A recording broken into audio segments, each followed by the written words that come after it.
The Bitcoin Group, the American original. For over the last 10 seconds, the sharpest Satoshis, the best Bitcoins, the hardest cryptocurrency talk. We'd like to welcome our panelists, Josh Gagala from Voltoro. Good evening, ladies and gentlemen. Dan Eve, the Crypto Raptor. We just become best friends. Ben from BTC IoT. Over the last 10 Shemai. seconds, the sharpest Satoshis, the best. That's Moving exciting. on to issue 1, Golden 2020. Bloomberg magazine predicts that the price of Bitcoin will return to all-time highs in 2020, perhaps coming to rest around $14,000 as the market continues to accept the fact that Bitcoin is the new digital gold, as well as the effects of the halving on general Bitcoin price supply. The article also mentions how the price of Bitcoin shot up after the recent US-Iran crisis, further cementing Bitcoin's status as a safe haven. It's nothing that hasn't been said on this show hundreds of times, but is it different now that the mainstream is about to get it? Josh Gagala, will Bitcoin's 2020 be golden? Yeah, I mean, Bitcoin is, I like how they said, is the new digital gold. I didn't know there was such thing as digital gold before, but it is the digital gold. I think that we have seen a bit of a bottom. It's probably going to just move sideways with a little bit of up now. I think it's probably time to sell. That Bloomberg is shilling, but we'll see what happens. I think 2020 is a very, very exciting year, especially from the BIDL side of things, as Ben will also, he's the master builder here on the panel, and I can say, we're building like crazy at Voltoro as well. So, the more and more of us that build things, the more and more people will come. Dan Eve, the Crypto Raptor. Oh, well, I'd definitely love to see a good year for Bitcoin prices as we all this year. I mean, there's the hype around the halvening, which you kind of think, it's obviously there's a bit of contention over whether it's priced in or not. But I think that even though people know about it, the fact is that the supply is going to change. There's going to be all the hype around it, and I think that the community kind of is good at stirring up a hype. That's for sure, and it is a big event. But on the what was the other thing I was going to mention? Oh, the Iran thing. Yeah. Well, the only sad thing is that like a few people were like going, "Yay! Like a war, Bitcoin's going to pump," and I was like, "Oh man, that's a bit hardcore." But it's kind of interesting to see what the Bitcoin price does when there's those sorts of world events. But obviously, no one's holding their breath for war, in a good way. It couldn't be any worse than last time when people were thanking the president of the People's Republic of China. Ben from Wales. Yeah, I don't know. I think it is probably something to celebrate because it's the Iraqis and the Iranians. They're finding somewhere where they can put their wealth so they think that their countries are going to fall into conflict and then they're going to lose their money. So that they're putting it into something which is a safe store of value in the interim. And so I think that is something worth celebrating. It's the thing which we should be most proud of in Bitcoin.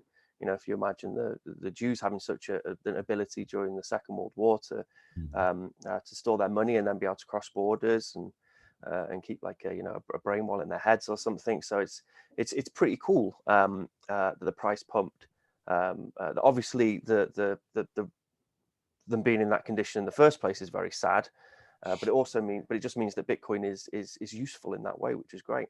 And I don't think it's as much speculation from just traders, which actually pumped the price. I think it was the actual Iraqis and Iranians actually putting their money into Bitcoin. So we have the ability now, all of us, to help build the tools which can give people that ability. So it's, if you're on the sidelines looking conflict brewing and developing, and you think there's nothing you can do to help, you can build better tools for people to be able to store their wealth and secure their wealth in those horrible situations. So and anyone can get involved in that. The Bitcoin ecosystem needs testers, needs developers, needs people thinking about it and talking about it like on this show. So yeah, no, it's that's a good sign. But 2020 itself, yeah, I think it's gonna be a very important year for Bitcoin. Obviously, we've got the hardening that's clearly priced in. So when it actually happens, the price is going to go bonkers like it has done before. A side note, as Ben was saying, at the Lightning conference, I got to talk to Jack from Zap Wallet, and he said one of their largest user bases turned out to be Persia and the Middle East, because Zap offers a web wallet. You can just use it through the web page. You don't have to download any apps. And in a lot of those countries, you can't download the app because then they know that you downloaded the app. So it was a really interesting thing that having an easy to access web wallet, which they were kind of designing because they wanted a really good user interface for Bitcoin. They had a lot of what people would call maybe first world concerns, actually ends up getting used by the developing world. Oh, that's cool. On the Iran thing, there's a bit of news about, I think Bitcoin hitting what 25,000. I think I saw like up to, Yeah, but internal price in Iran was 25. It was, yeah. It was proven to be kind of more about the internal, the FX rates and the way they're sort of their coins plummeting, their shit coins plummeting. Oh no, they don't have a shit coin, do they? They don't have a national. If only we could. Got the I think got a shit coin. They got the currency. Send them money and get cash out. It would be like a movie with Dan and I and Richard Pryor. Yeah, I think the thing is these people celebrating war because it'll pump. It's kind of like celebrating that all your neighbors' houses are being destroyed and bombed because property prices will go up or down, or like, dude, no one wins if we start a World War III. Basically, no one wins. And I think it ties into the Bitcoin Citadel idea as well. A lot of people are talking about, oh, you need a Bitcoin to enter and you'd have to be segregated from the general population. And yes, that's a good thing. Bitcoin succeeded, but it's a bad thing for everyone on the outside of the Citadel. Maybe it's still early enough to start talking about ways to mitigate this, ways to bring the thing together rather than getting to this crisis point so quickly. Yeah, it feels like a bit of a Noah's Ark situation where like everyone is saying inside the Citadel, it's like, screw off. You should have had your one Bitcoin, but you can stay, wait for the flood, and we're just our city will fly off into Mars in the future. It's weird for me how like you have a community of people who are interested in decentralized systems, and then they're drawn towards like something which is feudalist. Like I've got a castle. Completely. Village. And that was a terrible system, and but people suffered. Citadels are an awful thing, and I hope they never exist in the way in which some Bitcoiners want them to exist, which is strange. No, I think the yay moment is just like people who are in those conflict zones can use this thing, Bitcoin. Yeah, and that's why we see the price go up. I don't know really the ethics of us all profiting off it. I suppose that's pretty depressing. And as Josh said, like actually this could be World War III, and we could just be watching a war starting, which is absolutely terrifying. So and a lot of anything that we want, but with this Citadel idea and the idea of the Bitcoiners who want decentralization publicly, but then once they become rich and insular, they want centralization and control. They want a democratic decentralization publicly, but internally control. Alex Jones was on the Joe Rogan show, and his latest new conspiracy theory is a secret government inside of the government stealing resources, planning on escaping to Mars or other planets.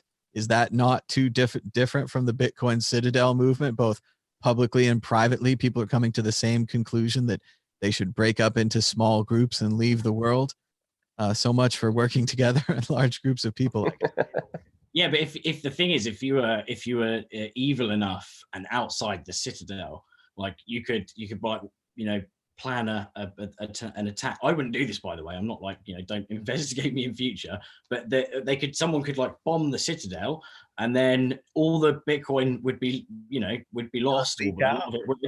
Ta-da! And then like you'd make the price go up. So surely centralization of hodlers is a bad idea. It absolutely is. Oh. We get to say Patton's quote again, that fixed fortifications are a monument to the stupidity of man. So the idea of putting one Bitcoiner in a castle is a bad idea. Imagine putting hundreds of Bitcoiners in a castle. It's essentially a target. Like every alleged terrorist group in the world would be attacking that target full of Bitcoiners.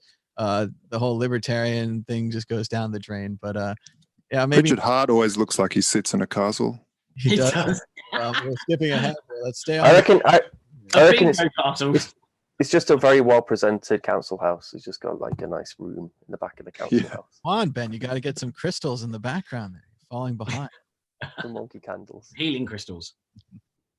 But yes, let's move on to the exit question. As always, the most important question: the price of Bitcoin this time next week, higher or lower? Josh Gagala. Definitely higher. Definitely higher. Crypto Raptor. Well, see, just very briefly, I'm interested because I can't remember. I think my prediction was up last week. So technically, I'm right. So this week, I'm going to be correct again, and it's going to be higher than $8,081. Everyone's keeping score at home. Ben from Wales. Yeah, Uponomics is going up. And I'll stick with the group, but who knows? It only goes higher when I sell for rent. And the only way is up. Often. So moving on to issue 2. Actually, wait a minute. Welcome to the audience at home. Be sure to give us a thumbs up and a share. Write a tweet. Tell your friends about the show. Maybe they've never seen it before, and you can be the one who told them about it. You'd be a hero. Imagine that. You, a hero. There we go. Issue 2, Bitcoin protocol upgrades. It may not sound sexy nor pronounceable, but Schnorr signatures and Taproot are coming to Bitcoin in 2020, and you need to know all about it. Schnorr signatures are well known in the field of cryptography and feature a strong level of correctness, do not suffer from malleability, and are relatively fast to confirm. Most interestingly, however, the signatures can be expressed mathematically, allowing smoother and more complex coin joins, and perhaps the long-awaited Bitcoin privacy. The upgrades have been folded into a package known as Taproot, which also includes MAST, Merkleized Abstract Syntax Tree, aka tree chains, which would allow Bitcoin to be locked and spent under multiple conditions, essentially creating a tree of options, heavily expanding the way Bitcoin could be used. Ben from Wales, what excites you about these new Bitcoin protocol updates? Yeah, it's the privacy aspect. You're able to get quite complicated scripts and then aggregate them together using Schnorr and just make them look like a regular normal transaction. And then using MAST as well, you're able to have a complicated Bitcoin script, but then people don't know all the different possible options which are in that script, so they can't identify certain wallets or where it came from. So it's very good for Bitcoin privacy, and we should be working towards that zero knowledge proof grail, that we can just give a proof which says that something happened, but we don't need to explain any of the things which happened. It's also a massive efficiency saving as well, because it means that those transactions don't need to continually be played out as the transactions are validated in the network. Ben, why is a zero knowledge proof so good? As like just a normal person, what do I do? I've just given you money. It just means that no you can give a proof that something happened, but you don't have to reveal any of the details of the thing which happened. So currently in Bitcoin scripts, a lot of the details are public once the transactions happen in paid to script hash. You can see the details, and you have to compute the details and to prove that the outcome is valid. Whereas really, if you know the outcome, you don't need to prove that. So this is just a way in which you can prove outcomes without having to give away lots of details about the actual process of the script itself.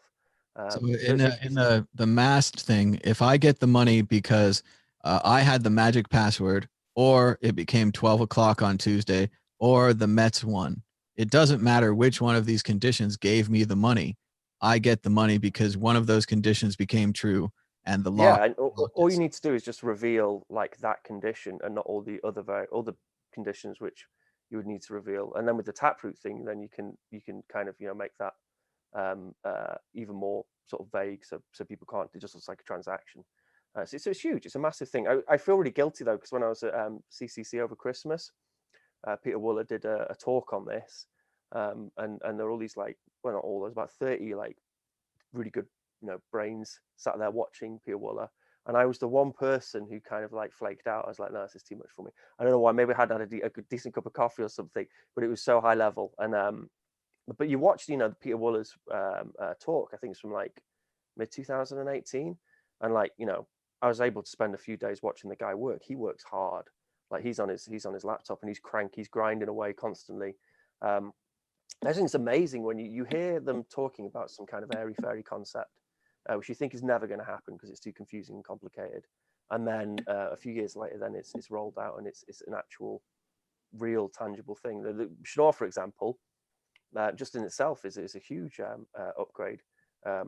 It's like ECDSA was designed just to kind of get around the patents which Schnorr signatures had in them, which Schnorr had in.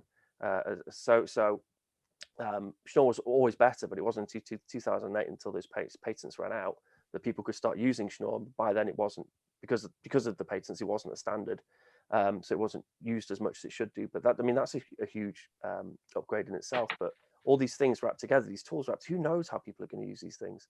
And we are heading towards a much more private Bitcoin, which is great. That's what we want. Dan, Eve. Yeah, I agree. It's like the last bit I agree with all of it, Ben. But the last bit, like I look back to that David Bowie interview where he's like, the internet's an alien. There's all these massive features that no one can even think of that are going to happen yet, and sort of pie in the sky stuff that eventually trickles down. And so as I understand it, like with Schnorr signatures, we'll see more efficiency in the blocks as well, because if you're sending, if you're using a private key for multiple different addresses, it sort of somehow reduces it. So that's another benefit. Yeah, you can just add. So if you add all the keys together, so say if you have a public key, and Aaron von Worden did a very good job of explaining this in one of his articles. If you have a public key, you can say times it by 2, and if you have a private key, you times that by 2 as well. Those two keys will still match up.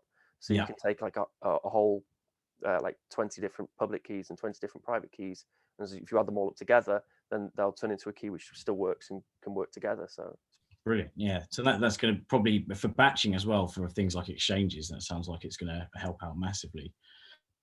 Once, is it a default thing they have to implement, or once it goes live, or do you have to kind of switch it on? Is it like it's a soft fork, isn't it? I think it's not it's a soft fork. I think it's cool, pretty gentle.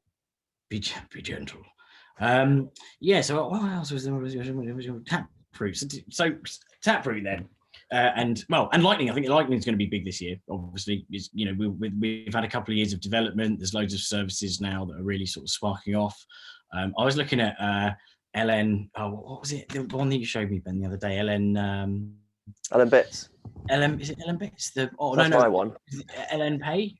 LN Pay's great. Tim's Bootstrap Bandits LN Pay. It was paywall. Now LN Pay. Yeah. The most amazing thing is I was meaning to tweet this, but it looks like, looking at, because you can see the stats of them, 24 people have paid 100 sats for Never Gonna Give You Up. So that actually means that the crazy Bitcoin community, as we are, have paid to be rickrolled. That's amazing. It's brilliant. Pretty Yeah, good. so Mint as well. All these other features, I need to do more research. There's a BitDevs London that had John Newbury and who else did it have? And someone from BitDevs New York. Can't see who they are. They're a bit more discreet.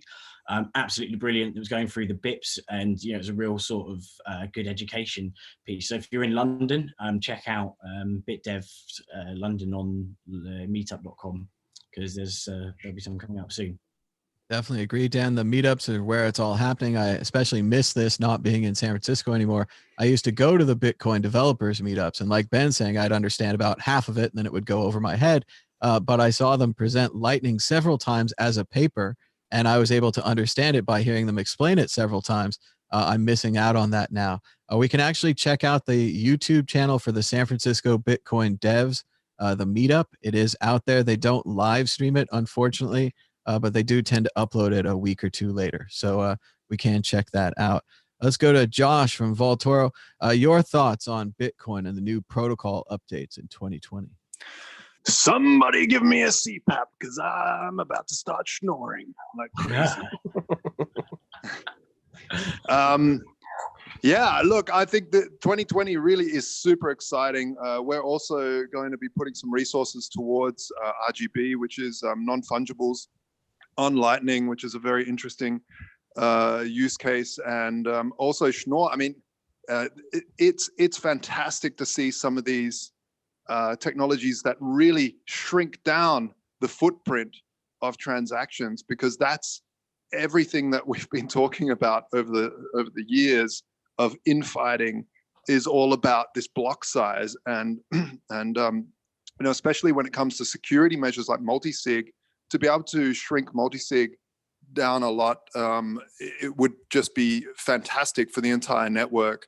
So I'm very, very excited about that. I think there'll be, the internet started with HTTP and no one really cared about the S. And now everyone cares about the S. Bitcoin started without the privacy, really. It was talked like it was private. Everyone said it was private, but it wasn't. And I think the time has come now where where people that are using the protocol will understand that we need the privacy aspect to it as well. And it's also very important to know that there is a difference between anonymity and privacy. Anonymous means you don't know who it is. Privacy means that two parties have a private conversation. They know who each other are, but no one else does. And this is a big difference.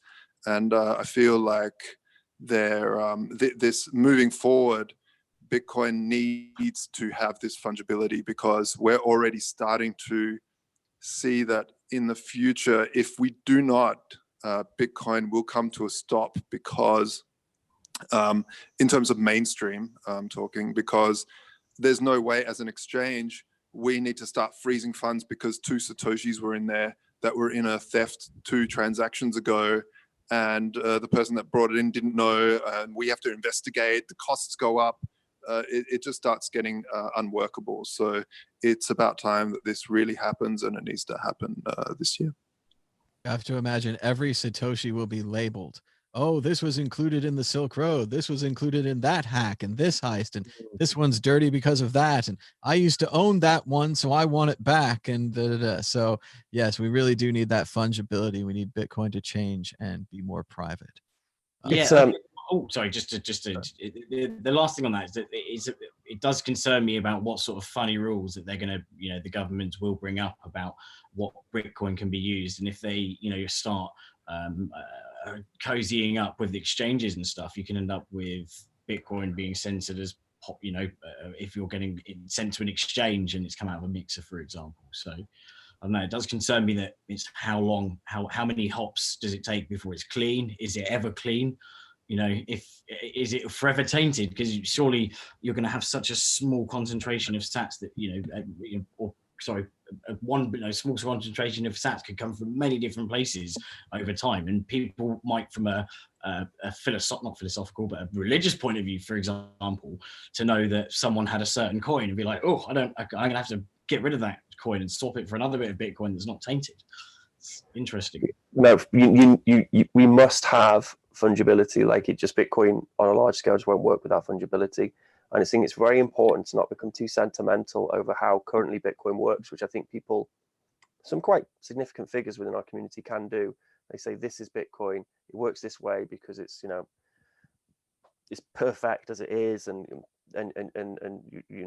it was ordained in the holy books. Yeah, exactly. It just needs to be fungible. It needs to be private on the base layer.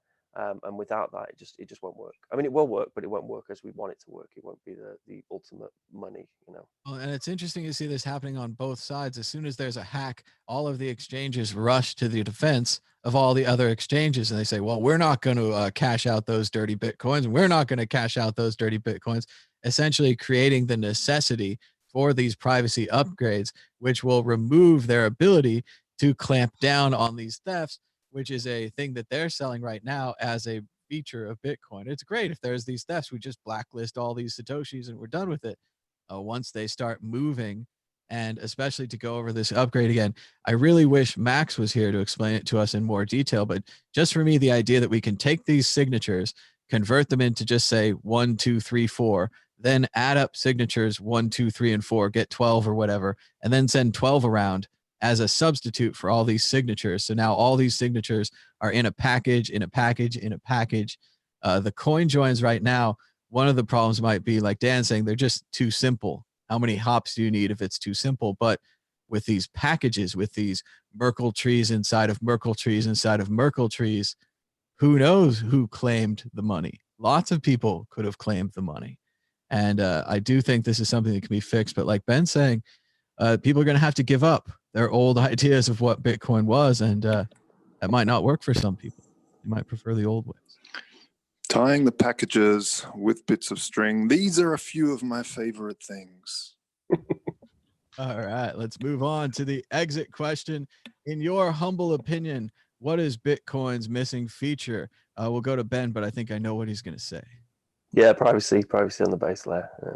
All right, we'll go to Josh. Same thing. Yeah, privacy on the base layer. It cannot be a choice. It has to be default, and the exception needs to be other way around, because otherwise, you need the set. You need the anonymity set. Dan Eve, the crypto raptor. Bitcoin's missing feature, I think, would be. I think confidential transactions is what everyone's crying out for at the moment on the base layer. That would be. I thought for sure you're going to say all the Satoshi coins should be sent to me. But I'll agree with the panel, and I'll say privacy is the missing feature of Bitcoin. Privacy. Well, I was going to say something more extreme, like Bitcoin needs Roger back, but then I didn't know how many people would heckle me. Yeah, that'd be cool. I'd love it if he came back.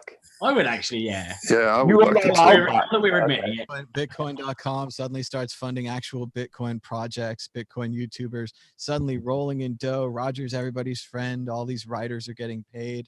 Maybe stop dying. Beautiful. Could be beautiful. We're all and then we try and get private transactions, and then he forks again. So he doesn't like it. He doesn't like change. He's very conservative in that way. But let's move on to the next issue, which is, did you know the World Crypto Network has its own audio podcast? You can check it out on something called Stitcher, or on something called TuneIn, or on something called Podbay, all of which are places where you can listen to audio podcasts on the World Crypto Network. Moving on to, and also Player FM. Oh, there's just so many places. Moving on to issue 3, HexExit. It seems like it was only yesterday when we were discussing YouTuber, social media influencer, and alleged spam king Richard Hart's latest project, Hex, which claimed to lock your Bitcoin up on the blockchain like a certificate of deposit. The project, currently 93% down from its all-time high, suffered another blow this weekend as the Ethereum sent to the project began to move. 36 transactions, each with the hacker-esque amount of 1337, aka L33T, aka Elite, aka Elite. If you don't have an alias, you don't have an identity. Ethereum, around $192,000 each. The funds, which were structured like a donation to Hex, were allegedly held in that account that even Hart could not control. More than $7 million worth of Ethereum were moved.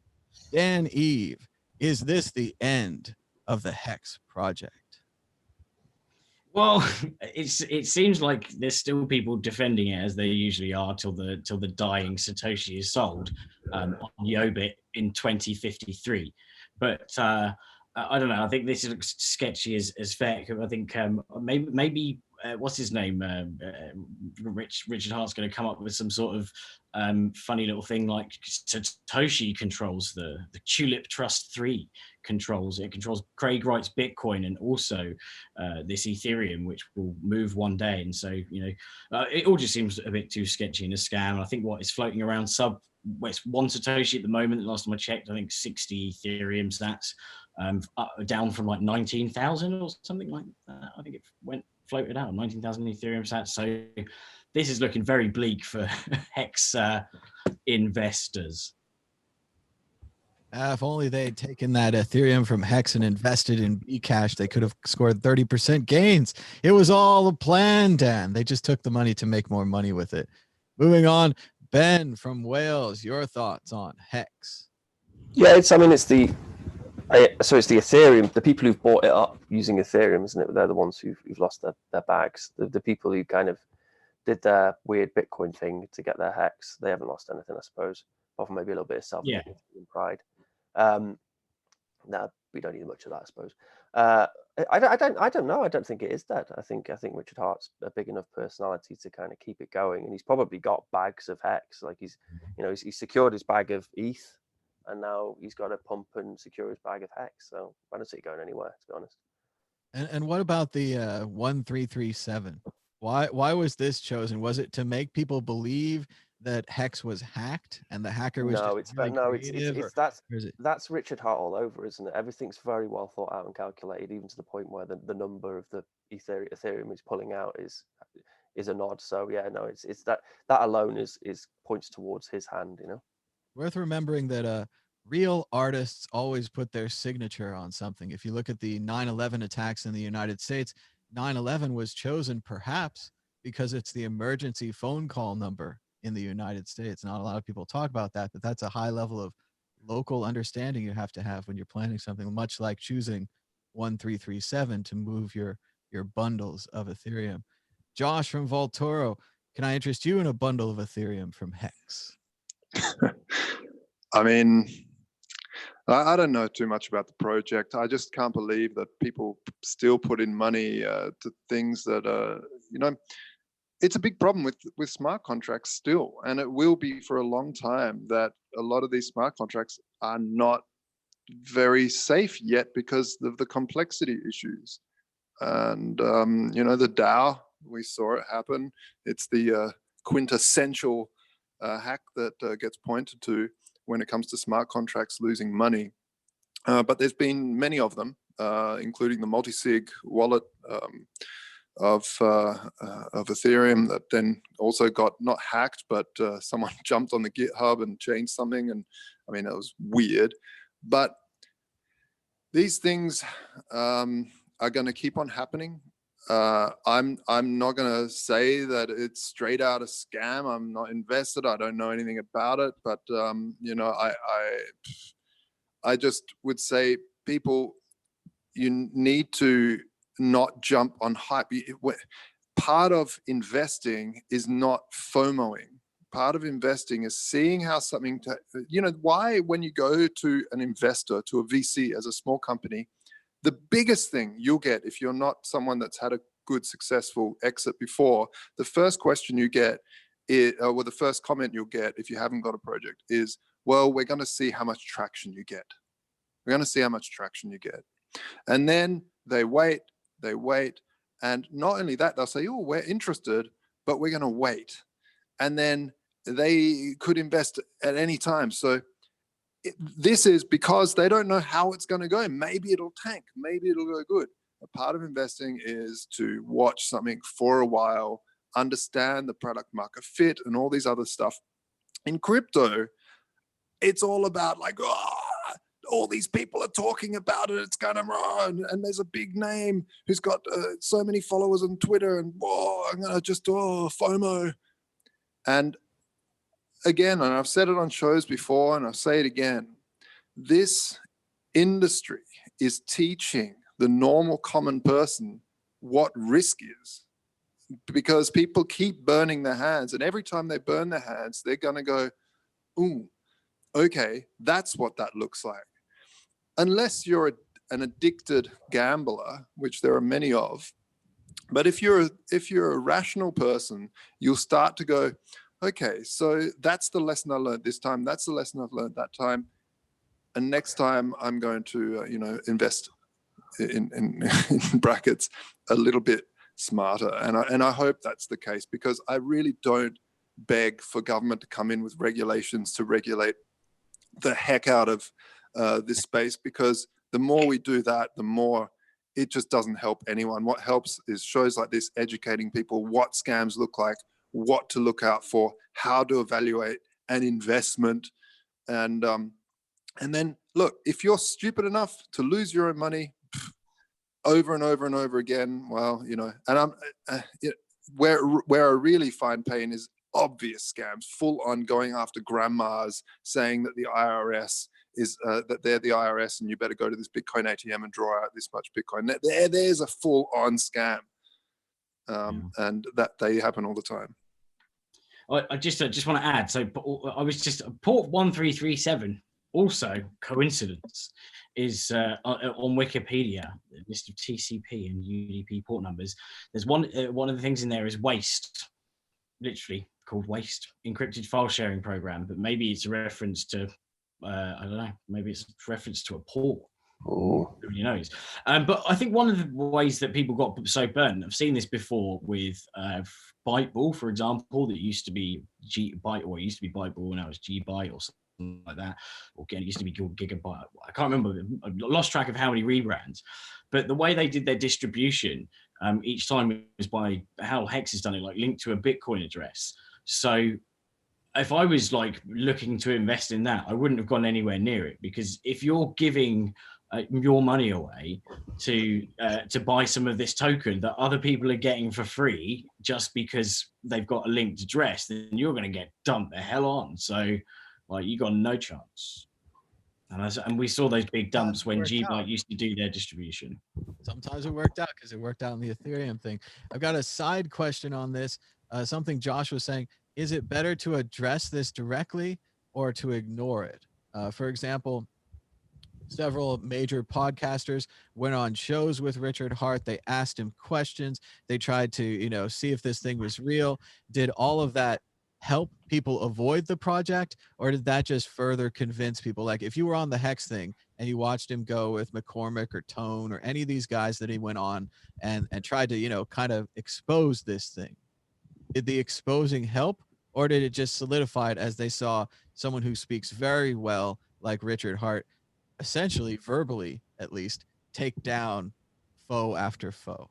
We'll go to Dan, Ben, and then back to Josh, who was original on the question. Go ahead, Dan. Yeah, I think all publicity is a good publicity, and especially in a debate. Like, there's so many debates that I watch on all sorts of things, and I read the comments and I'm like, how the hell did you interpret that they won the debate? And I'm literally gobsmacked. I'm like, I just can't see the logic. Like, and I think that you put people who have got a bit of a vested interest, like they may be a fan of Richard Hart, for example, and you put them against people and debate. All you need is for them to stay calm, for the other people to make silly mistakes, and you're coming off like a hero, whether you're right or wrong. So I think that all of that did lead into a lot of the publicity and the hype, and because he had the balls to say, it was 2020, he had the balls or not balls, like binary and non-binary.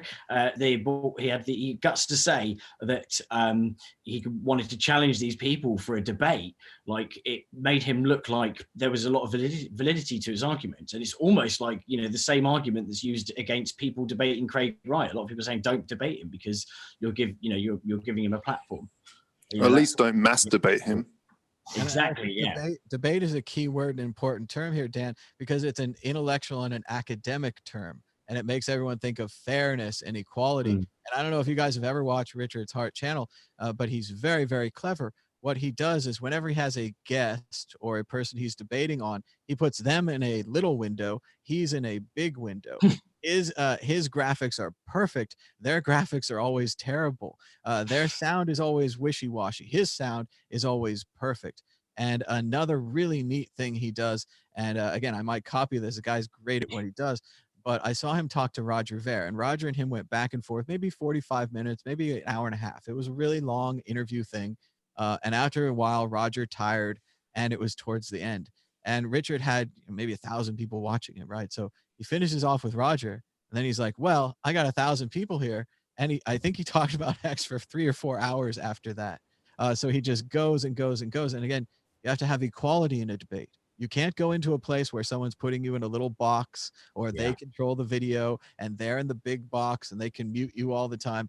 That's not going to be an academic debate. That's going to be one of these Hollywood media debates, which are a lot like a debate, but they're not going to get that actual academic truth that you might be looking for.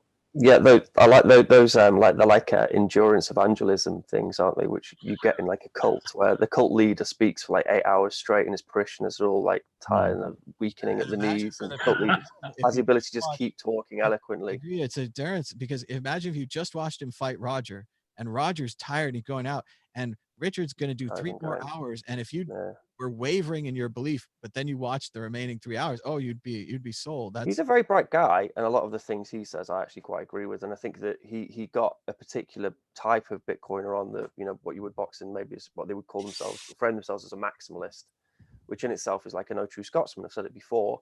You end up with, if you say, you know, no true Scotsman would ever, you know, eat carrots, and then you end up with this caricatured version of what a Scotsman actually is. And that's exactly what Bitcoin has tried to do with this maximalist agenda thing, bollocks.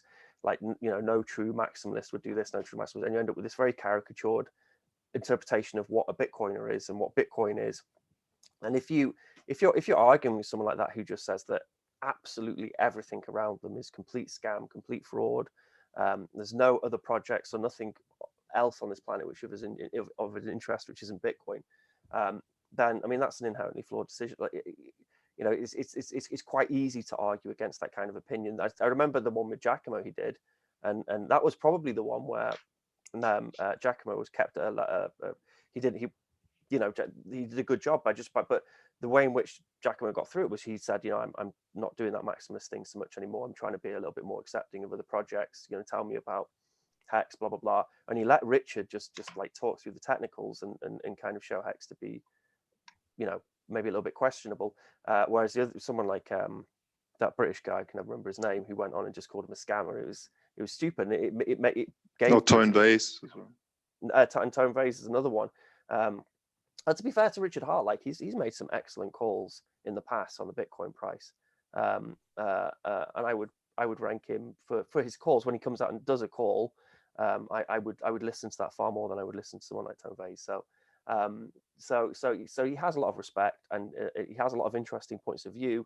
And maybe this project has some interest, like the idea of like giving interest itself to people in some ways is kind of interesting. Maybe obviously he's done it in a way which really enriches himself, and the real win of the whole project is obviously him. So you're giving your bags to him, but no, that there's he's just a very clever guy. He's a clever guy, and he's I kind of still want him to. I don't want him to disappear. I want him to continue doing what he's doing, but not scamming people. And like, hopefully now he's got his bit of fat back, so he can sit back and then just get back onto focusing on the important stuff and on Bitcoin. Well, I did like his at Malta Summit, his questioning of Craig Wright, and that was good. You know, more of that, less of the pyramid. Well, now he's got the money to do that, hasn't he? So yeah. I mean, I think he always had the money. I think he was pretty cashed up, but you know, I don't know the ins and outs. I'm too busy to really look into some of these projects, but at the end of the day, he's a very good marketer as well. And someone on this panel said before, any good publicity is good publicity. And you know, Trump knows that very well. He works on that. So just us talking about, you know, I mean, there was that other project during the whole ICO phase that the guy came out, or that they put a website out, and it's gone like the day after. And then 2 days, and had pictures of him at the beach and on the aeroplane, and then 2 days later, robes, like he's in like in a golden bathroom. He's got robes and shit. I think so. And you know, and then it came out. Then they put it back and said, "No, just kidding. This is just to highlight the fact that there are a lot of scams and how easy it would have been for us to do that if we wanted to. So we need more regulations. Blah blah blah blah blah." But you know, the fact is that it got a hell of a lot of publicity, all of it, and it was a big publicity stunt. Apparently, I don't know if they were testing the waters to actually exit scam, or it was a publicity stunt. Either way, it was massive publicity, and this could be the same by Richard Hart. I mean, he could have, I don't have access. Siphon a bunch off. Everyone starts talking and chatting about this project because they're down 93% from the all-time highs. I mean, that's a heck of a lot of a drop. If you bought into the top there, that's a painful. I mean, a lot of the people who are probably the Ethereum people who are buying up this Hex stuff, they would have English as maybe a second, or maybe they don't even speak English, and they just see all these YouTube videos with him with well-known personalities in Bitcoin. And it just gives him, you know, like all these people in China buying up PEX, you know. It clearly shows the importance of the project that all these well-known people are willing to go on there and debate with him. It elevates the project. Yeah, exactly. And so, yeah, I mean, yeah, that's my take. It's good publicity. All right. Just going back to what Ben said, I do think that certificate of deposits being able to time lock and lock down your Bitcoin, maybe get interest for locking it down a certain amount of time, something like that is going to come to Bitcoin eventually, but it'll probably come through code. See, things like having it in the blockchain, having it time locked on the blockchain. It won't necessarily be an add-on coin, but that's how you sell things. You say that something's very close to something that is real, then you say my thing does it now, you sell it in the now, and then when the later thing comes, who cares? Like we're saying, you already have your $7 million or whatever it is. And I agree with what Ben said, that calling things a scam in an interview, just going scam, scam, scam, and attacking people isn't useful. What was actually useful was what Giacomo did, trying to get Richard Hart to explain his side of it so we really understand it. But then, like they're saying in the chat, eventually Giacomo pulled out his surprise joke gag on it. And Richard didn't laugh or think it was funny and just kind of understood it and chuckled. And then Giacomo was bummed out and then he left. And I was reminded of a story by Howard Stern, who talks about it in his new interview book. And what he says is when he was younger and he was the shock jock, Howard Stern, he would attack people and he would get nothing out of these interviews. And he would say horrible things and his fans loved it, sure, but the actual interview would be worthless. So you have to look at these, you know, I'm going to call scam and I'm going to go get them interviews. They're just not very useful in the time and they're not useful later. Whereas maybe a more reasonable approach, trying to get the information out of them and just, if they look silly, they look silly, would be more valuable. And I also think it degrades the term scam. And I think I've also said that on this show before. You know, the word scam is really an important word, or words are important. You know, that sounds stupid, but they really are, to have a definite definition of a word. And, you know, a scam is someone that goes out there to obviously and understands that they are never going to create a project and are going to run away with the money. Someone creating an experiment where they think it might, and then it blowing up, and because someone thinks the economics aren't right and it's going to go south, but the person creating it didn't, that's not a scam inherently. And it's important because there are real scams out there, and these need to be pointed out. If everything's a scam, then the real scams, the real scams don't get seen, like BitConnect and OneCoin. It also, their idea is just a bad idea, that it's simply stupid. But it's not cool to call things stupid anymore, so you call it a scam, like Josh is saying. But the words do matter. If it's just a bad idea, it may be, you know, ignorant, stupid, whatever word you want to use. Go ahead, Dan. Oh, sorry. I was just saying, like, thinking that in fairness, obviously there's intent is is a big thing at the moment. A lot of words are losing their kind of meaning because it's easy to accuse someone of something that's a high grade terrible thing, but then they're not actually like that. For example, well, I'm not going to give any examples, but it's just calling people Nazis all the time, like something stupid like that. When everyone calls, you'll always be like, oh, everyone's a Nazi, like no one's a Nazi, like that's a real bad word. Not these people just because they disagree might not be Nazis, for example. Anyway, that's a big thing. So what I'm going on about there is the fact that what was I going on about? The words have meaning. So you may not intend to scam someone, but when you think about it like this, like if you commit a crime, just because you could plead ignorance, but that's not a legal position as such. So I do think there's an element of people that need to be guided, who are intentionally they would never scam people, but they are not in a position to to be making decisions, and they may be doing something that's illegal, and so that's not they're not intending to scam, but they are scamming as such, or committing legal activity. But you're not going to win those people over and get them to reconsider their ideas if you just call them names. You win people over by educating them, and I think that that plays an important part. I think there's a lot of unintentional scammers out there too. I do agree, Dan. I think intent's important. The entire legal system's about intent. And with these things, like all things, it's on a scale. How stupid is your idea? How obvious should it be that it's a bad idea? Or is it something that could actually work and that it only became obvious later that it was a bad idea? And most ideas don't work as well. So you're in a good position if you just say everything's a terrible idea and stupid. Then 98% of the time you're going to be right, and then that's the same in business. Like Being well-meaning has always been a defense. We have to pay the mortgage. We had to feed the dog. You know, we needed the money. Yeah. But I mean, there's also really obvious educational on-ramp or learning curve for a lot of people where just because that has a market cap of billions, I can create a coin with 1 billion coins, sell one of them for $1, and all of a sudden my market cap is, you know, 1 billion because that one sold for $1 and I'm holding 1 billion. So these are the sorts of things where economic understanding, basic economic understanding, real rudimentary stuff needs, and it seems rudimentary, but actually to the mainstream, it's not. And you see that with things like where the comma sits, where the full stop sits in terms of is it a denominator or a numerator. These sorts of things are really, really basic. You learn it in, you know, the first year of high school, but and they really help a lot of actual scammers who tout themselves to have massive multi-billion dollar or whatever multi-million dollar projects when really they just sold their mates a couple of coins.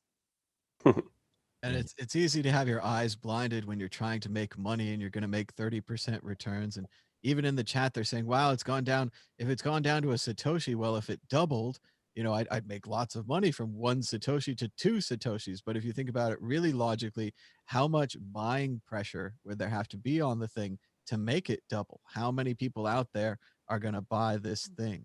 And sometimes more people buy it than you think. So and the fact that you can do sub Satoshi, people forget about the sub Satoshi markets, you know, the ETH markets, and then the hardcore Doge markets. So you think there's this it's just stacked at 1 Satoshi, and then you look at Ethereum markets and it's the equivalent of 0.01 Satoshi. You know, there are things lower than 1 Satoshi. Let's move on to the exit question. Why do people keep giving their hard-earned money to obvious scams that promise 30% returns? Dan Eve. People like the easy route. It's the same with like people who go for, you know, they'll go for diet pills. They'll go for the exercise video that says you only need to do 2 minutes of standing up a day. They'll go for anything that's like the easy money, the quick money, the fast way out. And it's sad, but you know, we've probably all done it in some way in our lives. Ben from Wales. Yeah, it's just gambling. As Josh said earlier a couple of times, very important, is that you do learn. People learn. You know, everyone on this panel has probably lost money dabbling around with crap coins. So yeah, and then you do learn your lesson. So, but what does suck is obviously the people who learn the lesson last are usually the most vulnerable in society. Which again, Josh said they're the sorts of people who generally targeted with these sorts of scams, with actual scams. So, yeah, people do learn. So hopefully people will be impacted. Or these projects won't be as profitable as they are now, while people are still learning. Eventually, when we all know what we're doing. Josh Gala. There's a lack of education out there. I agree. The education needs to change. Okay. Yeah, I would agree with the whole panel. It's a lot like I was walking through a casino yesterday and I looked at all the people pumping away on the slot machines and I try to think about it in nice ways. I try to think nice things about them, but really they're just all wanting to be hit by lightning. And it's so rare that someone's actually hit by lightning, but there's still a chance. So they're plugging away on the machine and a couple $100 here and $100 there, and they're plugging away and they want to be the one that's struck by lightning. And I guess these new crypto scams are the same thing. You have this story that goes around. My friend made lots of money in Bitcoin, or lots of money in Ethereum, or lots of money in altcoin X, or whatever it was. And I want to get struck by lightning like them too. So it's definitely something in human interest, something we can't stop doing. And something that keeps happening no matter how many people warn you about the scam or seemingly the whole industry. But it felt like the same thing with BitConnect, where I thought it was a scam and not even worth talking about. And then it got big and went down anyway. The same thing with OneCoin, although that wasn't really crypto people, that was normal people. Maybe the same thing with these. Maybe they're hitting new on-ramps of people the same way that the altcoins like Dash are now moving from lower country, from developing country to developing country, running the same scam on them. So, oh well, everything will be evenly distributed eventually, like William Gibson said, sort of. Moving on to issue 4. Issue 4, Bitcoin's safe word. Elon Musk is tantalizing Bitcoiners again, returning to Twitter to claim that Bitcoin is his safe word, perhaps hinting that the currency is not sexy, referring to his alleged unborn child, which may or may not have been recently deposited into pop star Grimes, or a signal that the engineer and technology entrepreneur may soon be accepting Bitcoin on Mars. Ben from Wales, what does Musk's continued Bitcoin obsession mean for the fledgling cryptocurrency? I mean, like Elon Musk has been probably aware and been paying attention to Bitcoin probably longer than all of us, because he was working on PayPal and he wanted PayPal to be that to begin with, and he couldn't do it because he saw the way of eGold and DigiCash as well, and how their trusted third party issue meant that they had to, well, PayPal had to comply with compliance and regulations. So he would have been very aware of Bitcoin very, very early on, and I wouldn't be surprised if he was involved in some aspect of it quite early on as well. So, so I think he plays his cards right. He's obviously a Bitcoiner, and then he's just sitting back and letting it play its way out. And every now and then, when he thinks the community needs a little bit of a bit of a boost, he puts out a little tweet or a little crumb for people. So yeah, no, he's definitely a Bitcoiner.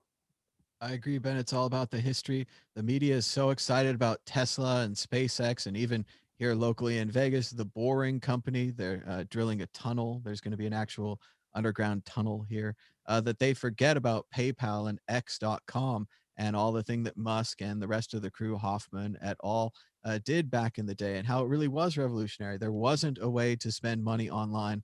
There was no way to buy things, and PayPal came along, and suddenly eBay was really useful.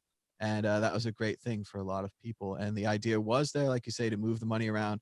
I had PayPal on my Palm Pilot. I tried to pay people back for dinner. I think we only did it one time. After that, the fees were too high. Crypto Raptor, your thoughts on Elon Musk and his safe word? You're muted. My computer. Unmute myself. Here we go. Yeah, obviously he's trying to, he likes giving out little teasers and things like that. So it wouldn't surprise me if he's a massive bag holder. I think once he said he's got 1.5 or 0.75. I don't believe that. I think he probably, he lost the rest in a boating accident, as they do.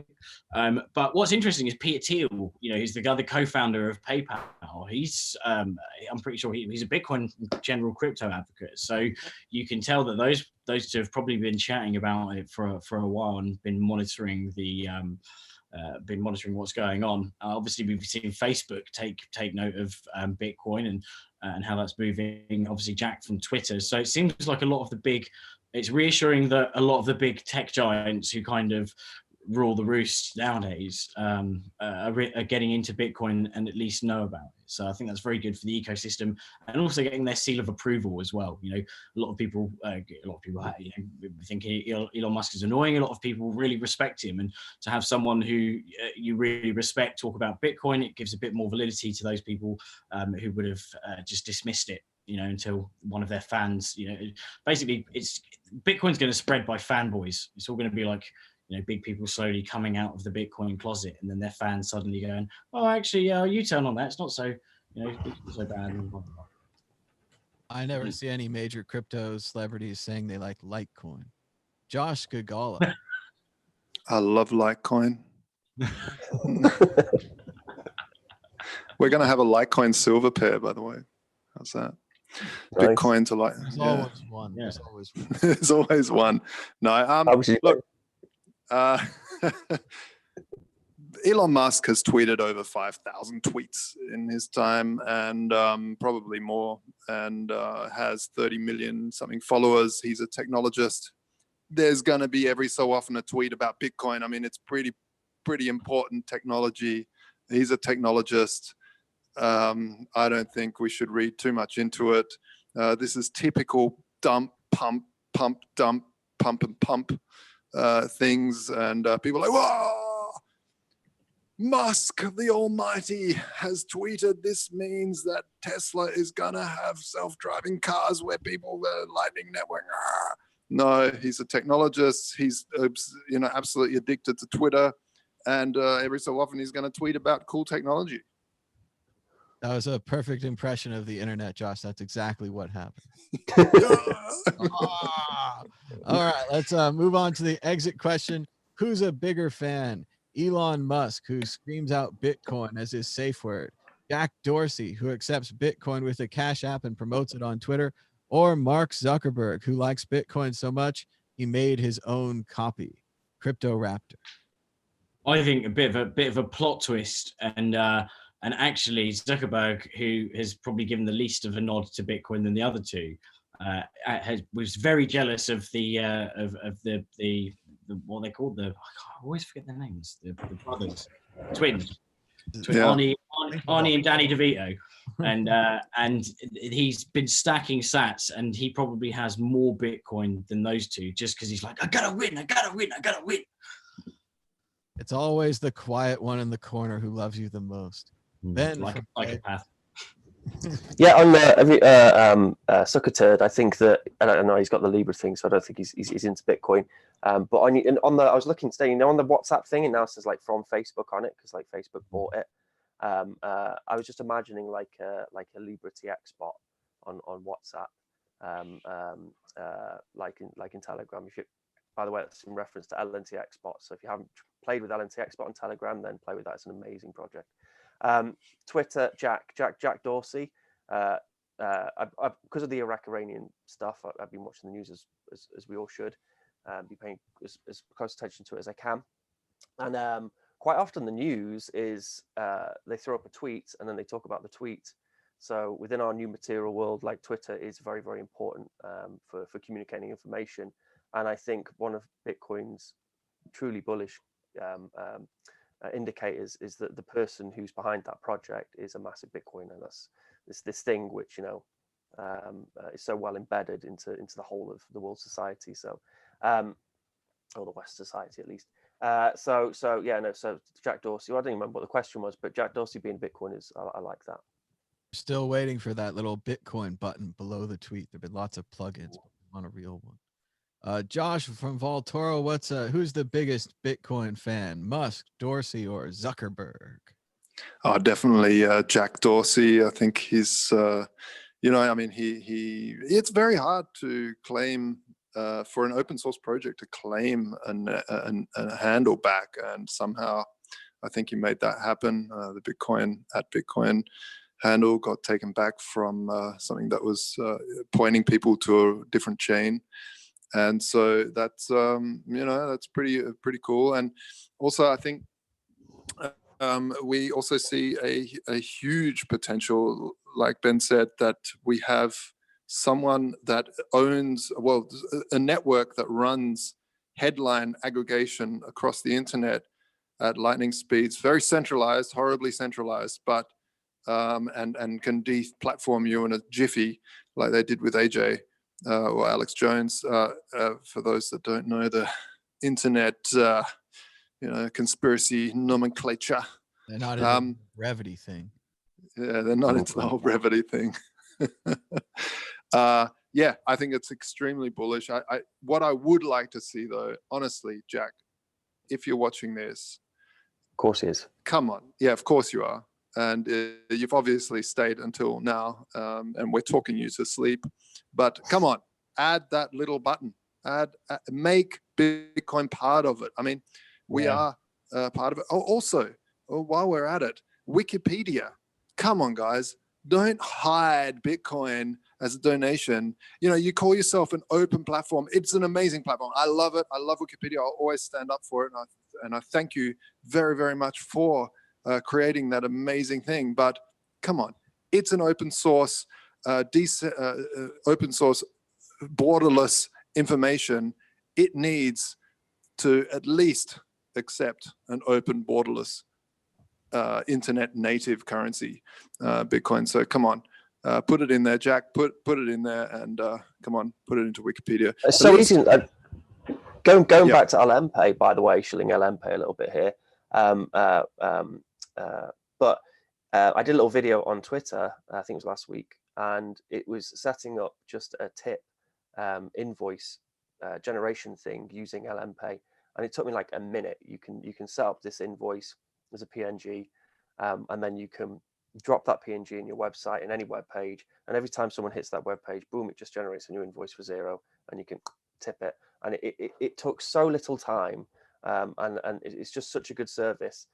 So it'd be there's a very good way of you know, at the bottom of a Wikipedia article, you just have a tiny little QR code and send some lightning. Great. And if only they used a plugin like ProTip, which could automatically tip the web pages you visit, and is scripted. You don't have to do anything. You don't have to invent your own currency. You don't have to block advertisements and enter into agreements with them. But no, it was better to invent their own currency. But I want to second what Josh said about Jack and Twitter. They could give bank accounts for everyone. Bank the unbanked. They have a trouble. Why do you need a Twitter account? What if your Twitter account was your bank account? What if you communicated and you banked through the system? And they're having all this stuff. They're trying to do it with Libra. Facebook's all ahead of you, Jack. You could jump right in front of him by using Bitcoin. You don't need any regulations. The currency's already there. You don't control it. You just add it as a service. Suddenly, Jack doesn't rush. Twitter account has a bank account.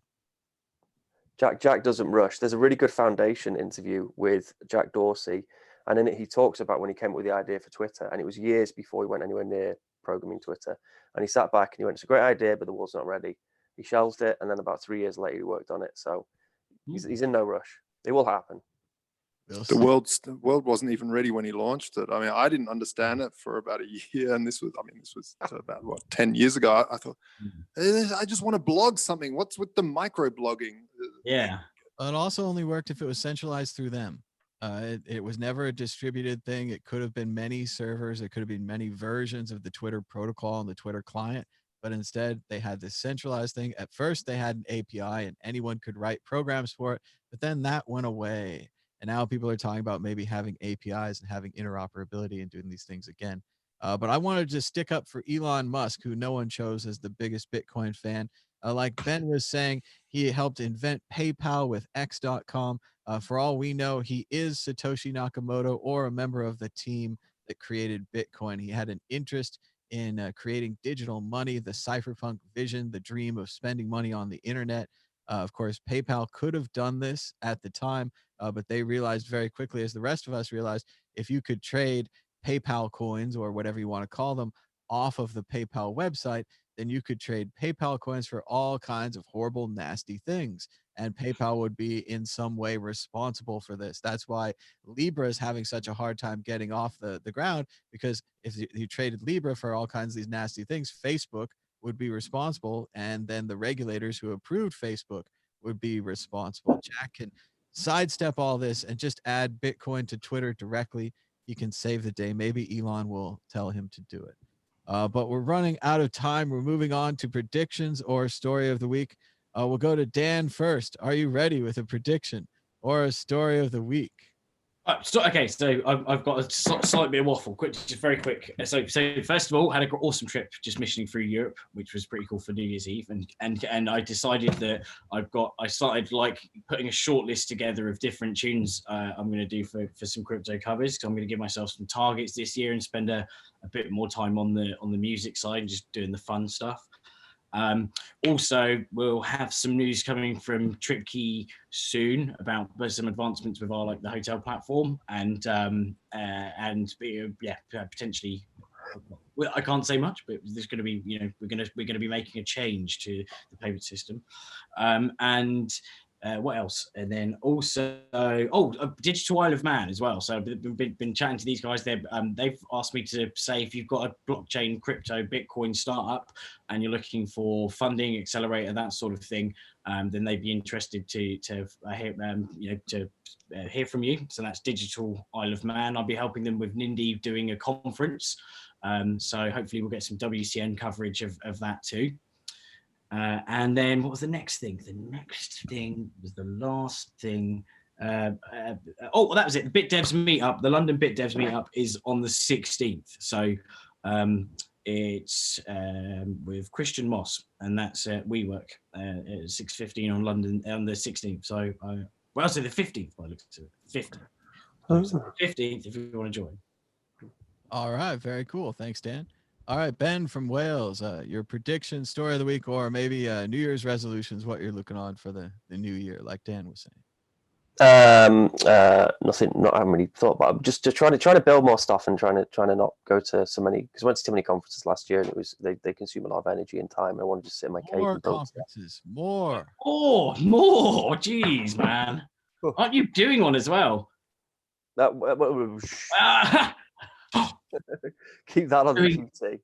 No, there is some stuff in the works, maybe for something. Obviously around workshops and building and all that sort of stuff. We'll come to that at a later date. LM Bits, I've been doing some work on LM Bits, and we've been making it so it's can have any funding source behind it. So LND is almost done, I think. I haven't been doing that, but then we'll also port over to Lightning and everything else, so you'll be able to put the LM Bits project on anything with any funding source. So currently it's sort of barely MVP, and we're actually using LNT Export in the background. So so that project's coming along nicely. There was a pretty cool technical thing which we were fiddling around with at CCC, which was using, so when you make like a LNURL faucet, so like a Lightning Network faucet, which you can retrieve funds from, LNURL actually has a fallback, so you can add a prefix of a URL, which we did with LM Bits. So if you were to scan the QR code with just a regular normal QR code scanner without a wallet, it would then go to LM Bits and instantly build a wallet for you with the funds in, which is really cool. Wow. And I liked what you were saying actually, Matt, before about the not having to download the wallet, like, because this is like a web wallet thing. You just have it on your phone and then you bookmark that page, so there's no downloading there at all. And he's putting like a login thing or something. Anyway, I'm waffling again, but the LM Bits things project's coming along nicely, which is fantastic. There is some cool stuff in the works, which I did actually hope to announce, but it's still not 100%. So I'm not going to do that. But apart from that, just really looking forward to 2020. It's going to be great. But the geopolitical stuff's going to suck and everything else, and environment, climate change. But the Bitcoin stuff's probably going to be pretty cool. So that's something to look forward to. Silver lining. All right. Josh Gagala, your prediction, story of the week, or New Year's resolutions. What are you working on the new year? On the new year, we have got a whole lot of stuff happening in Voltura. So it's head down, keep on building. We're adding, we're working on the transparency protocol. A lot of the big stuff that I'm into is transparency in this whole thing, especially for exchanges. And we invented the Glassbooks protocol back in 2015, 14. And now we're going to take that into the next level. We really want to try to get hot wallets to be transparent without showing all the different addresses. This is something that's kind of interesting me, and keep an eye on that. Also, I just want to give a big shout out to all the people. My sister, she has a brain tumor, and she has raised now $38,000. So thank you very much for everyone that's donating, keeping track of that. She's an amazing person. So check out Leah Loveheart on GoFundMe if you're interested in that. She does have a Bitcoin address there too. But really big thanks, and I'm really excited to see 2020. It's one of these years. It's that you cross over. I remember I love these round numbers. Everyone loves round numbers, and I think we've had 2 years of pretty sort of bearish. Last year was kind of bearish sideways market. So I'm really excited for this entire year to see what people build. Things like what you're building, Ben, is just stunning. I really love Bits. I tried it out when you were here in Berlin, and it was super cool to be able to just have a faucet where you grab coins. And actually the Insta Wallet thing, it does remind me of Insta Wallet back in 2011 or something. There was this thing called InstaWallet. Unfortunately, it was an exit scam, and they ran. But it was a really cool idea where you just load up a page. It would randomly come up with a URL, which would be a public address, and that would show your private. That was your private key. So you just had to bookmark that, and you could instantly accept coins without any hassle. And you could send from there too, but obviously that was ridiculous privacy issues there, and hackability issues. That was extremely centralized and all that jazz. But all these ideas are little seeds of ideas, and they're only going to get better in 2020. All right, thanks, Josh. And the same thing. I don't know, a story of the week prediction. New Year's. Working on the World Crypto Tour 2020, trying to get the conferences to work with us. Our goal really when going to these conferences to get you the main stage speakers here on the World Crypto Network. I think we've got the live couch going really good with Dan and Ben was there and Josh were there. We went all over Europe and did that. So I'd like to do that again next year. Our goal is to get some sponsors on that, both on the tour and deals with the conferences. So if you know any conferences you'd like us to attend, or maybe you run a conference, we can work out a little deal. Maybe you give us some money for expenses, and then we help you promote, and then you help us get the main stage speakers onto our show, and then we do a really good show for the audience, and they get to enjoy it for free on YouTube. So that's the basic plan. Here's our fundraiser right here for the Mad Bitcoins 2019 fundraiser. We're still trying to break even from what we spent traveling the world in 2019.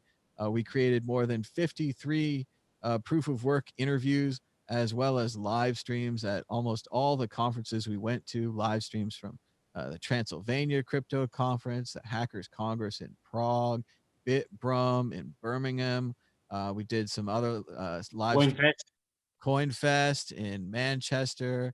Advancing Bitcoin. And Advancing Bitcoin. Went to Tone's conference. What's it called? Vegas. Unconfiscatable in Vegas. So we went all over, and all these interviews are all going to be coming out right here on World Crypto Network. We did them in big, long live streams. Then I went through and I cut them all up. They're all scheduled. So if you just subscribe, give us a thumbs up, stay tuned to the World Crypto Network. We're going to have all those interviews come out. And if we're lucky and we can work out some sponsors, some deals, maybe some kind of Bitcoin zillionaire, drop some money on this address right here on your screen right now. And if we have, just went up a little. Went up a little. Well, it's probably the price of Bitcoin. Lately, we've been doing well with the price going up. I think BTC went up. I don't know, maybe not. But yeah, if we have the donations, we'll travel. We'll do more interviews. If we don't, we'll just try to keep these shows going here. Our goal is to bring back the Bitcoin group. Hopefully, bring back Today in Bitcoin at least a couple days. Try to get some more people doing shows on here. I know it's been a little quiet recently. A lot of people had some time off for the holidays. And I know the podcast and YouTube community doesn't respect time off at all. They're not interested in that. I was listening to Kevin Smith and Joe Rogan today, kind of older podcast, but I'm really enjoying it. And one of the things they said is they had this idea we could do seasons. And you do 10 episodes or whatever, you call it a season, and then you're done, and then you take a month off or whatever. And I thought that was a really clever idea. But Joe was starting to push back at him. He was saying, no, seasons, that's more of a corporate idea. Like if you were paid for a season, you'd get together and do 10 episodes. But since we're not really paid, and a lot of other YouTubers are definitely not paid, maybe you should just do an episode every day for 5 years like PewDiePie did. Maybe that's the better model. So it was funny to hear them go back and forth on that. Well, I for one am sorry, Raptor. No, you carry on. I for one am really excited for the Mad tour to continue as the Bitcoin price, as you know, folks at home, the Bitcoin price does rise when Mad Bitcoins gets into a plane. It's uncanny, and so.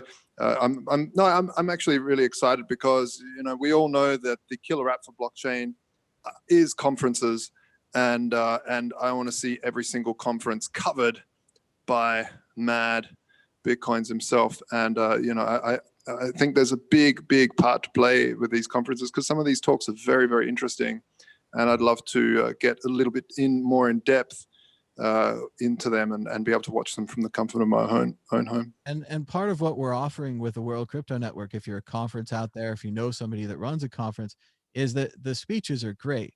But a lot of the times it's the same speech, and they go conference to conference giving the same speech. What if your conference was the one where after their speech, they sat down and asked them some interesting questions? And we're going to take questions from the internet. We're going to have one of those websites where you can vote the questions up or down. We'll ask the top 3 questions for sure, something like that. We'll also try to just, read the panel. Maybe we'll have a long couch.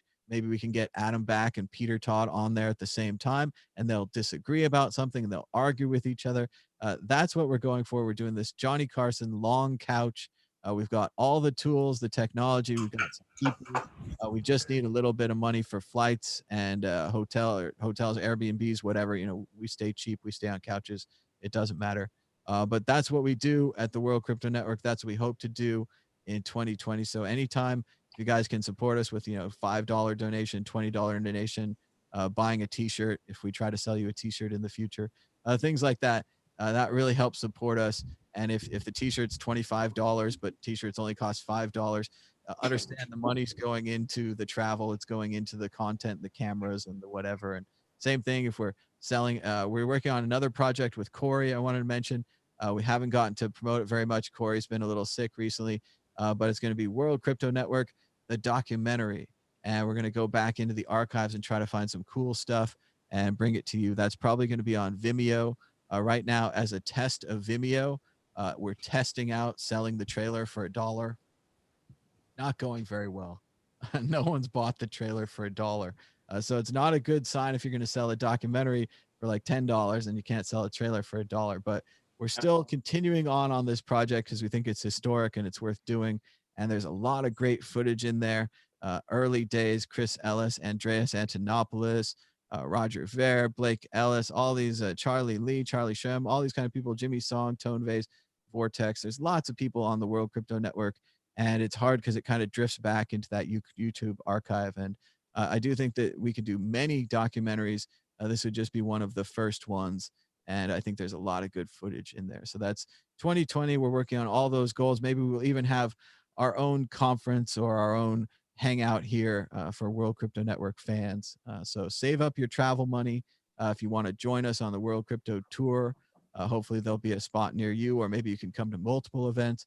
Or if you just want to save up and join us at the end in Vegas, should be a pretty cheap flight, cheap hotels, Vegas. Yeah. So, and drill that like button down below. Yeah, drill it. Give us a thumbs up. Thumbs up, likes, share the tweet. That's right. And Guys, anything can help. You can send it on to your favorite conference or send it to your favorite influencer and say, hey, do you watch this show? Or, hey, I like this show. Have you seen it? And anything like that, it might help. You might be the one who pushes it over and introduces Jack Dorsey or Elon Musk to this show. So imagine that. You could be a hero. It could be, but we're running out of time. This is our first episode. Go ahead, Dan. What you got? My last practical advice, actually. So very good practical advice. Now that we're in the year 2020, if you have to date stuff, make sure you put 2020, because and for the next 10 years, people can backdate stuff by putting in an 09 afterwards. If you just put 20, so you've got to make sure you put 2020. Oh, I thought you were worrying about the time travelers who are going to put a 19 in front of it and go back and cash your check in the 1920s. Oh, God damn.